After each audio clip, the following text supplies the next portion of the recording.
My name is Ailish Byrne. I'm an RNID and an RGN, and I work in a respite service in County Laois for children and adults with intellectual disability. I'm the chairperson of the RNID section of the INMO, of which we have in excess of 2,000 members. I've also been recently re-elected to the Executive Council in the Intellectual Disability Chair for the years 2016 to 18. We in the INMO are fully committed to pursuing the full recognition and utilisation of the RNID, which will enhance the lives of people with intellectual disabilities. We've had a very busy year since our conference last year, starting with our launching of the Campaign for Excellence, and we protested outside Dáil Éireann. We've also produced a policy document on the role of the RNID, and we have produced many submissions around healthcare. We've also had a variety of meetings, to name a few: the Department of Health, HICWA and the Federation of Voluntary Bodies, and most recently with Fergus Finlay of Bernardo's. To this end, we have produced a small video around the activities that the section were involved in throughout the year. Please sit back and enjoy. Thank you. Hello and welcome. Some of you may know my name is Liam Doran. I'm the General Secretary of the Irish Nurses and Midwives Organisation, and may I begin by saying it's great to see so many people here today at this RNID conference. Some of you may know that nursing in the field of intellectual disability was my first nursing qualification. Won't go back to what year I started my training and so on, but it wasn't yesterday. But I really am so proud that the RNID section of the INMO is moving forward, is galvanising, that we produced this document last year, a campaign for excellence in the field of intellectual disability. And we will only have excellence when the RNID is central to delivery of all stages of services to the person with an intellectual disability, from when they are born right through to the end of life. And those people are safe in your hands, and we've got to promote that. And the INMO is absolutely committed to promoting that and to actually insisting that the RNID's full potential is realised, safe in the knowledge that realising that full potential maximises the ability, the performance and the general well-being of the person with an intellectual disability. So please enjoy the conference, please participate in the work of the section, please be proud to be an RNID, and please stick with the campaign and with everything the INMO is doing, because together we can centralise your role, and together we can expand and enhance the excellence of services that you deliver. Thank you very much.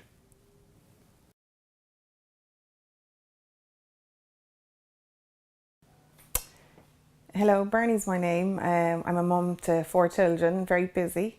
Lily is one of my middle children, and she has Down syndrome. She has a lot of additional needs. She brings with her a lot of smiles, a lot of joys, and running around trying to catch up with her. So Lily has a lot of additional needs, and part of the supports that we get is a link in with the RNID services, and in particular the nurse plays a huge role in this. She's pivotal in linking us in with all the other services. She, I suppose, would be more aware and more in tune of how Lily's doing day to day and what her needs are and what she will need going forward. So she prepares the links for us and gets things ready rather than having to wait for these to happen down the road. We definitely don't have enough of them out there. Definitely they're stretched, and we can see that they're stretched. But I suppose without this link, Lily and trying to meet her goals and trying to meet key stepping stones, will be left kind of with huge delays. So the nurses definitely play a huge role. They're aware of what can be achieved, what the milestones are, and what other parents, they've met other parents that are going through the same as what we're going through. So they play a huge role in linking in their knowledge and their support, and they bring invaluable services to what we would need with Lily going forward. What's that? Yeah. I suppose something that isn't said much is a huge thank you to the RNID section, because it's work that doesn't really get seen. They work behind the scenes, and they play the role of the parent sometimes when the parent isn't there, so they're invaluable. And a big thanks certainly from us, and I'm sure from all the other parents that use the services out there. Hooray, Lily. Wait. 2 hands.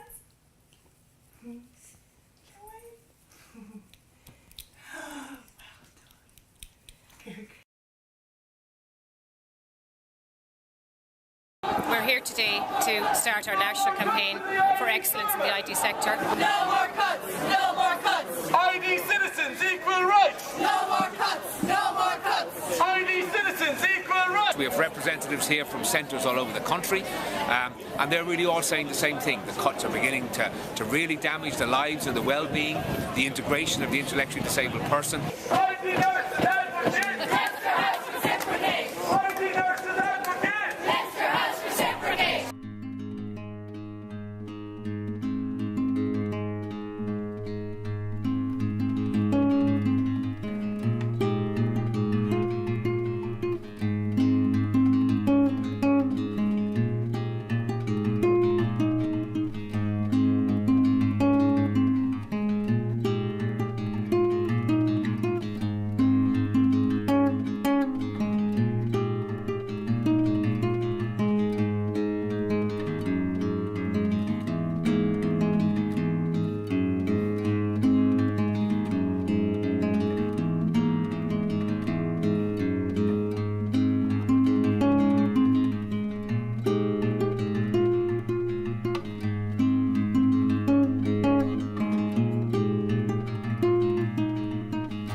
Hi, my name is Patricia Gibbons. I am the mother of Lucy, and this is Kate.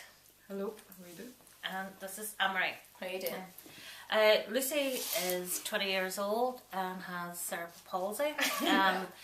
Anne-Marie and Kate are the support team, and Lucy is in a position, fortunately, to live the life that she would like. But we're in the process of refurbishing a house for Lucy to future-proof her needs and security, and to kind of like living independently.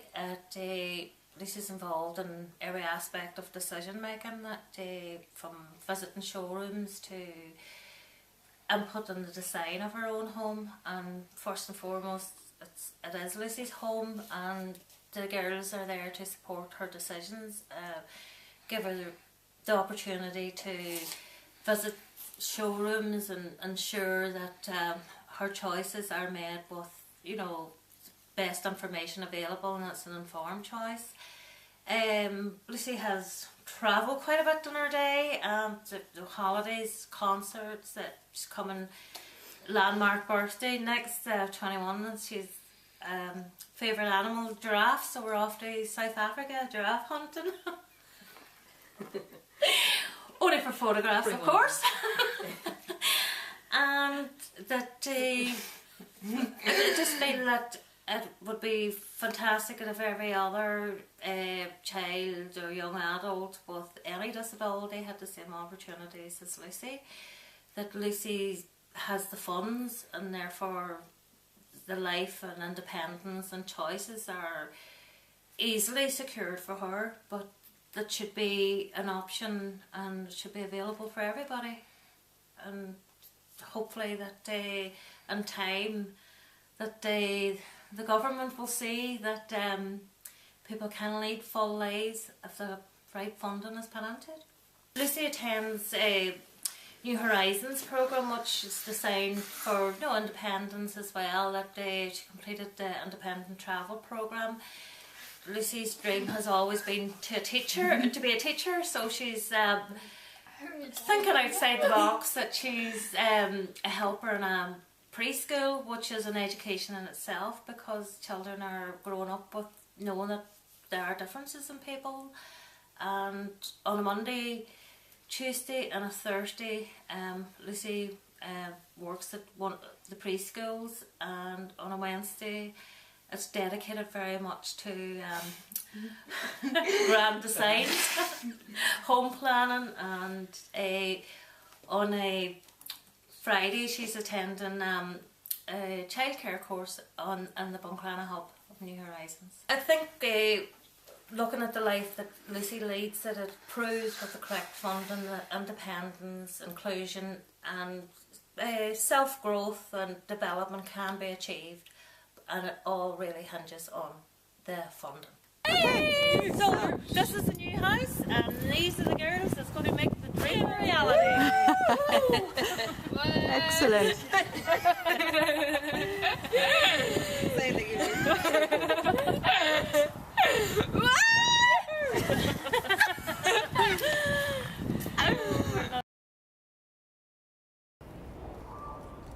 Hello. As the President of the Irish Nurses and Midwives Organisation, I hope you enjoy this very full conference today. You are the constant, holistic member of the care team within Intellectual Disability Services, and do not forget that. Be sure to lobby and campaign for issues that are relevant to you and have a real area of concern, or created a real area of concern for you. I myself work and am based in the campus of Craig House in Sligo, and I have witnessed and I've been made aware of the very real issues that ye face on a day-to-day basis. Therefore, know that the Irish Nurses and Midwives Organisation is fully behind your campaign for excellence, and we will support you in your endeavours to ensure that the best possible, safe, quality care is ensured for your service users. Thank you.